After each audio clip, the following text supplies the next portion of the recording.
नमस्कार, बुलेटिन लेकर मैं हूं आपके साथ संदीप निरंजन सरकार। मुख्यमंत्री ने प्रधानमंत्री के स्वच्छ भारत अभियान को सफल बनाने की दिशा में पहले ही स्वच्छ भारत स्वच्छ हरियाणा योजना चलाई हुई है और इसी कड़ी में एक कदम और आगे बढ़ाते हुए उन्होंने ठोस कचरा तोल में गड़बड़ी करने वाले ठेकेदारों पर कड़ी कार्रवाई करने के लिए सीएम फ्लाइंग स्क्वाड की तर्ज पर शहरी स्थानीय निकाय में भी फ्लाइंग स्क्वाड गठित करने का निर्णय लिया है।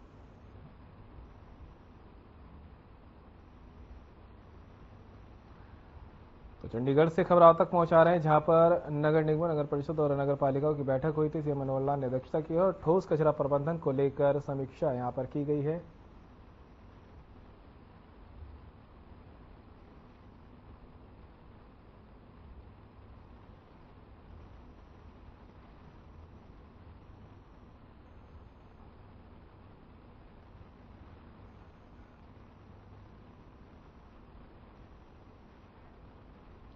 चंडीगढ़ से खबर आप तक पहुंचा रहे हैं। सीएम ने अधिकारियों को यहां पर निर्देश भी दिए हैं और फ्लाइंग स्क्वाड गठित करने का निर्णय लिया है ताकि प्रदेश को स्वच्छ बना सके और ठोस कचरा प्रबंधन पर भी यहां पर बैठक की गई और उसकी समीक्षा की गई।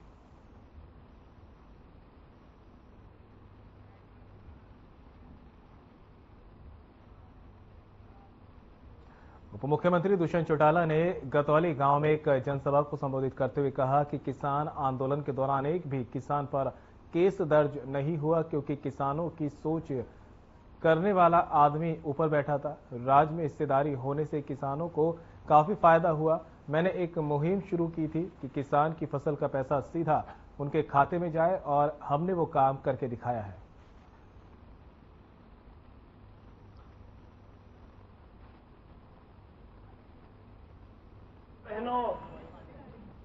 मुझे याद है पिछली सरकार में मुझे 4 बार यहाँ आने का मौका मिला और बाढ़ जैसी हालात होती थी और इतने बुरे हालात थे कि एक नहीं दोनों फसलें किसान की मारी जाती थी। और अब 160 करोड़ की लागत से सरकार ने पाइपलाइन यहां से घग्गर ड्रेन तक खेतों के पानी की निकासी हो, ये व्यवस्था बनाई और उसका लाभ किसको मिला? तो अमरजीत के खेत को तो नहीं मिला। मिला तो मेरे ख्याल से इस पूरे इलाके के पिल्लू खेड़ा से ले लूं और आगे मुंडाड़ तक के इस पूरे इलाके के गांव जितने पड़ते हैं बीच में, सबके एक एक नागरिक को फायदा मिला।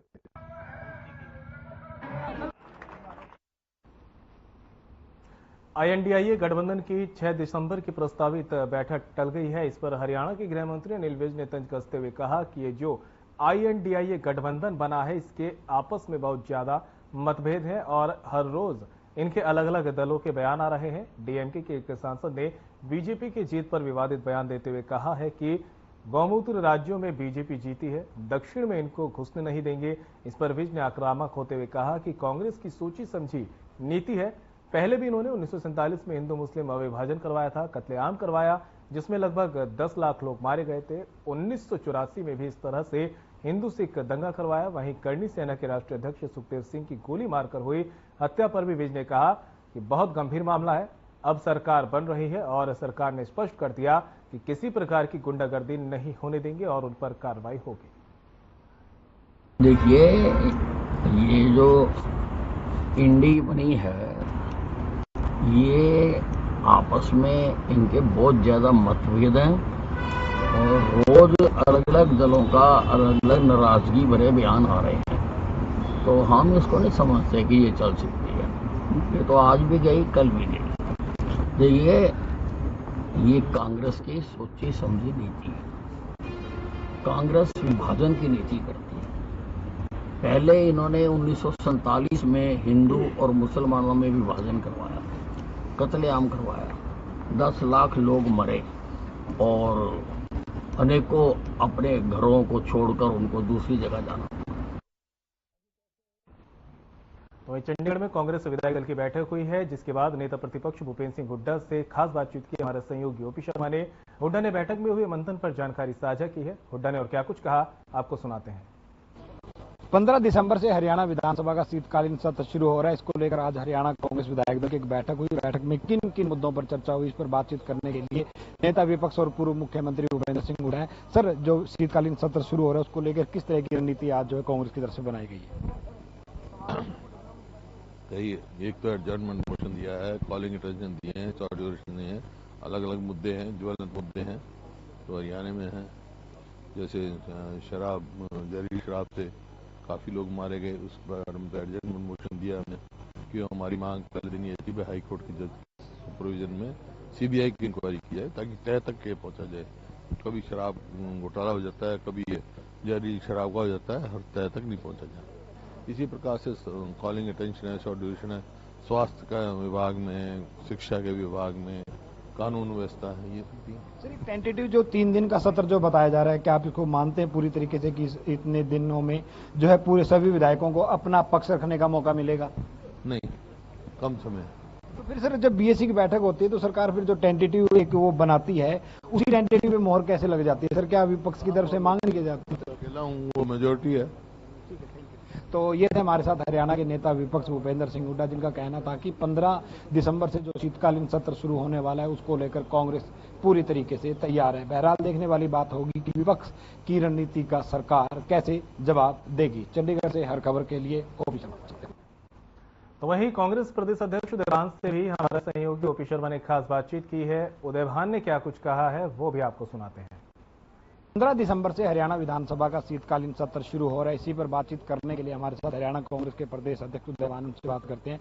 सर, आज आपके विधायक दल की बैठक हुई है, किन किन मुद्दों पर जो है चर्चा हुई? सारे जो प्रदेश से संबंधित मुद्दे हैं उन पर सब पर विचार विमर्श हुआ है। कॉलिंग अटेंशन जो दिए जाने हैं, विधायकों की ड्यूटी लगी है, एडजर्नमेंट मोशन, और उसके बाद में दोबारा भी 14 तारीख को मीटिंग होगी। उसमें सेशन से एक दिन पहले बिजनेस एडवाइजरी कमेटी के मीटिंग के बाद तो बाकी उसमें फाइनल होंगे।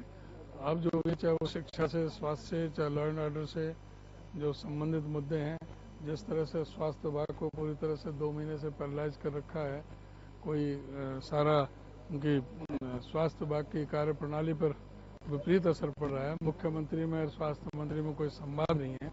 कृषि मंत्री जिस तरह की इनकी भाषा इस्तेमाल कर रहे हैं, अभद्र टिप्पणी कर रहे हैं किसानों के खिलाफ, इधर बहन बेटियों के खिलाफ, ये सारे मुद्दे उठाए जाएंगे और सभी पे, चाहे वो किसानों से संबंधित है, हमारे जुमला मस्तर का मालकान का एक मटर है, उनसे संबंधित है, वो सारी चीजें आएंगी। 5 राज्यों के चुनाव की बात करें, 3 में कांग्रेस की जीत हुई है और अब हरियाणा में कहा जा रहा है कि छत्तीसगढ़ को जो है तीसरी बार जो है बीजेपी दोहराएगी। इसको लेकर आप इन 5 राज्यों के चुनाव में जो 3 के नतीजे आए हैं, बीजेपी में जो उत्साह है उसका हरियाणा में क्या असर देख रहे हैं? हमें इनको चुनौती स्वीकार है, इनमें हिम्मत होनी चाहिए, चुनाव कराए, हम तैयार हैं। सर, जिस तरीके से जेजेपी ने करीबन 20 सीटों पे चुनाव लड़ा और मात्र 1 या 2 पे ही जो है कहीं ना कहीं जमानत जब्त, बीजेपी का जमात जीरो पार्टी, उसका जो राजस्थान में हस्त हुआ है वो हरियाणा में होना है। इनकी विश्वसनीयता पूरी तरह से खत्म हो चुकी है जनता में, कोई नहीं पूछना। हाँ, ये भी जा रहा है कि 5 राज्यों के चुनाव में जिस तरह 3 में कांग्रेस हारी तो इंडिया गठबंधन में कमजोर हुआ है, तो क्या हरियाणा में आम आदमी पार्टी के साथ कांग्रेस का लोकसभा के लिए गठबंधन हो सकता है? गठबंधन पूरी तरह से मजबूत है, जुड़ेगा भारत, जीतेगा इंडिया। तो ये थे हमारे साथ हरियाणा कांग्रेस के प्रदेश अध्यक्ष उदयभान, जिनका कहना था कि 15 दिसंबर से जो शीतकालीन सत्र शुरू होने वाला है उसको लेकर कांग्रेस पूरे तरीके से तैयार थी और साथ ही 5 राज्यों में से 3 में जो बीजेपी को बढ़त मिलने के बाद वो अपना तीसरी बार सरकार बनाने का दावा करते हैं, उन्होंने उस चुनौती को भी स्वीकार किया है। चंडीगढ़ से हर खबर के लिए ओपी शर्मा। तो वहीं हरियाणा के नेता विपक्ष भूपेंद्र सिंह हुड्डा ने गृह मंत्री अनिल विज के विवाद पर बड़ा बयान दिया है। स्वास्थ्य विभाग को लेकर अनिल विज के विवाद पर हुड्डा ने जमकर कटाक्ष किया। उन्होंने कहा कि सिर्फ स्वास्थ्य विभाग से ही नहीं पूरी सरकार से जनता परेशान है। हुड्डा ने कहा कि अनिल विज को भी मैं बता चुका हूं, अनिल विज की जगह तो आगरा में फिक्स है। साथ ही नेता प्रतिपक्ष हुड्डा ने विधानसभा के शीतकालीन सत्र पर भी अपनी प्रतिक्रिया दी। उस टाइम भी सीआईडी का महकमा ने नहीं दिया था। उस टाइम इन्होंने स्वयं कहा था कि बगैर आंख के और कान के बगैर गृह विभाग क्या है, फिर भी बने बैठे हैं, तो ये इनके बने रहेंगे।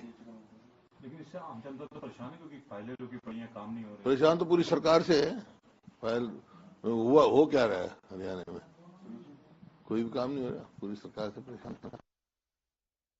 प्रदेश में 2024 के चुनाव आने वाले हैं, जिसके चलते सभी पार्टियों ने अपनी अपनी तैयारियां शुरू कर दी है। मेवात में आज इंडियन नेशनल लोकदल पार्टी के कार्यालय पर एक बैठक का आयोजन किया गया, जिसमें इनेलो के प्रदेश अध्यक्ष नफे सिंह राठी और उनके भाई महेंद्र सिंह राठी पहुंचे। इस मौके पर इनेलो के जिला अध्यक्ष सुहान खान सिंघारिया के अलावा सैकड़ों कार्यकर्ता मौजूद रहे।